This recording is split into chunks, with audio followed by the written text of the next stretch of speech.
think I maybe played 5 hours of Minecraft in my life, but it certainly is something that maybe has changed my life for the better. When I was younger, there was a wonderful book called Bridge of Terabithia that everyone was traumatized by.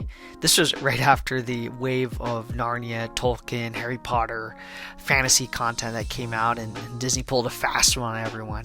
It was an epic prank, as some might say. Inside the book and in the movie, you'll notice that there's a heavy focus on this idea of theology, of family, of reality versus family, and how one day the fantastical is often interrupted by reality. The author, herself religious, wrote this book after her son had a friend who died.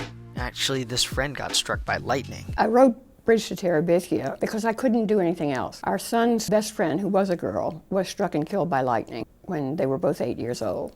And she used this as a way for herself to cope through this situation. Parallels between Minecraft and life have some similarities. And just like the Bridge of Terabithia, there's some thoughts on theology, philosophy, community, reality, and it's a little snippet of life. It's no surprise that videos like Ish's draw people in for its natural drama, for its characters, and for its world.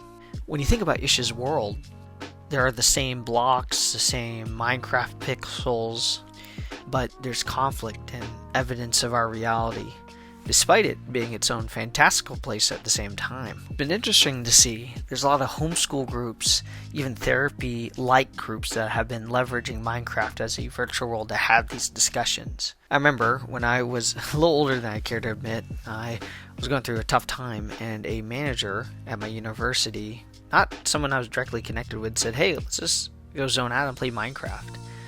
I think I made a wooden pickaxe, met a mushroom cow, and we created a spire just in case we got lost we could find each other. It was nice, and I have to say it was a good respite from the drudgery, the minutiae, and also the tremors of life. One of my favorite philosophers, Soren Kierkegaard, really danced on this idea of the dizziness of freedom. That there is a paralysis that comes from the infinite of possibilities, infinite of things to choose. And it's a bit overwhelming when you go through Minecraft by yourself, right? You have to figure out how to craft things, how to make things, and figure out what do specific, mobs or enemies, and how do you find or actually build something? What does hunger look like? How do you combat hunger? Going it alone is difficult, but going through it even with an NPC dog, or ideally another person who actually knows what the heck they're doing, it's actually quite nice. In Minecraft, you don't have to do anything. You can have a dog, you could attack villagers, you could build a boat and travel. The drama and politics and the economics of Minecraft are somewhat contrived.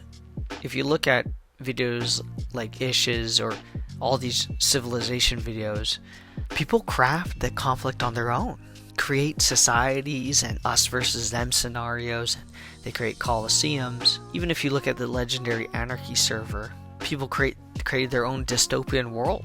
With freedom comes this idea of conflict. Even this is a bit of an aside, I find it fascinating that the creator, Notch, is somewhat of a deist figure in the Minecraft community, created something then left. That's how I view a lot of these Minecraft worlds in themselves. You create something that's relatively beautiful or notable to yourself and others, and you put it down. Reminds me of that sad Reddit post about one day your parents pick you up, and then that's the last time they ever pick you up, and once you get put down, you don't even realize it. I had a couple friends who used to play Minecraft during COVID, and they used to talk about all the insane things they would make, but they would get really excited if other people were joining them in their endeavors. While Minecraft is probably the best video game out there, is not necessarily because it has the best graphics, visual world, or even something as simple as understanding the gameplay, but the canvas is given to you and you decide what to do with it. You basically become a creator in a creator's world.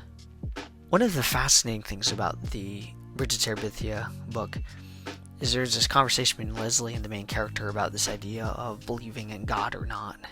There's a conversation in the book where two characters are talking about the idea of a God. One of the characters, Leslie, the one who dies, says she loves the story and the idea of a God and a Christ-like figure, but can't come to terms with believing that someone would go to hell because of this God. She has a fascinating quote where she ends up saying, "You have to believe it, and you hate it. I don't have to believe it, and I think it's beautiful." Well, of course, it's not a one-to-one match. The idea of building something with someone, despite having different beliefs and ideas, allowing individuals to work together despite having different backgrounds, is something that's immense and amazing. Video games, I don't care what anyone else says, has always been about escapism. But you'll find the most interesting conversations on games that don't have a shoot 'em up mentality where you're forced to build something, even if you're in conflict. If you think of games like Foxhole, where you actually could talk with the enemy and hear some things and maybe even have a snippet about life. What makes Minecraft interesting is that you create a canvas with others in a world that you define as much as you want to. While it is finite, right, you still have a box from bits and binary code that might limit you in what you can do. You're really only limited by the time you have and the commitment from others who want to build it with you. What makes Minecraft a bit sad but somewhat beautiful is the idea of building something with others. Then one day, just like a kid with their parents, its kid is picked up and put down back to earth and never picked up again.